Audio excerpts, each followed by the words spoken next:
revenues were down 12% last month, which will put a dent in the Russian war machine, sir. Mr. Secretary, I hope that you'll find today Thank you, Mr. valuable for us and yourself, and I hope you'll know that we want Gentleman to come from, Thank you very much, Mr. Chairman. gentleman from New York, Back my Mr. time. Meeks is recognized for 5 minutes. Thank you, Mr. Chairman. Mr. Bessent, let me, I'm just a plain, simple man, the average, everyday American is looking at this hearing today. So can you tell me first, does trade deficits constitute a national emergency? The hollowing out of the U.S. No, just yes or no. Class, Yes or no? Yes or no, It's a sir. national emergency, sir. It does. It does. You're telling me trade deficits equals a national or creates? Persistent and prolonged. Okay. Yes, sir. And do you know also, sir, that for the last 4 decades, we've had trade deficits in the United States of America, and nobody said it was an emergency? Democratic and Republican presidents? You know what that says to me? That it's not an emergency because it hasn't been for 4 decades. It says to me that we should bring tariffs back to the United States Congress so that we can make that determination as the Constitution has said and not try to go around Congress. That's just unbelievable to me. Let me ask this question. Maybe they missed it. Who was the president and who has been the president since January 20th, 2025? Donald J. Trump. Okay. And who was the president in 2024? One believes President Biden. One believes? Are you one of those non-believers that the election, the American people didn't vote? I am not. You're not? You said one believes?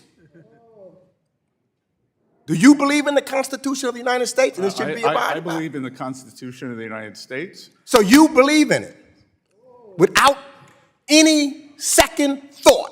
You don't have to think about it. You believe in it and you would abide by it. Is that correct? I have and I do, sir. Okay. But do you know that a president has said he may or may not? He don't know? Let me ask this question.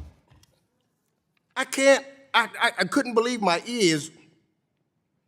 Sunday, during NBC's Meet the Press, President Trump credited himself for the strong economy in 2024 when Joe Biden was president, but then he blamed President Biden for a weak economy in 2025 when he was president.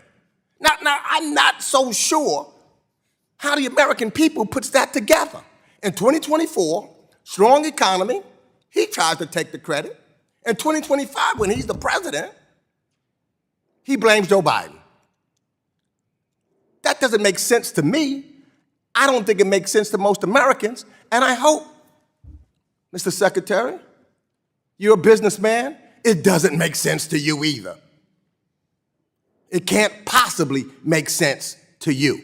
Let me ask this question. If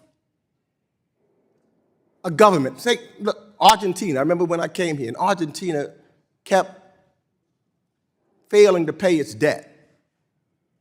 Not once or twice or 3 times.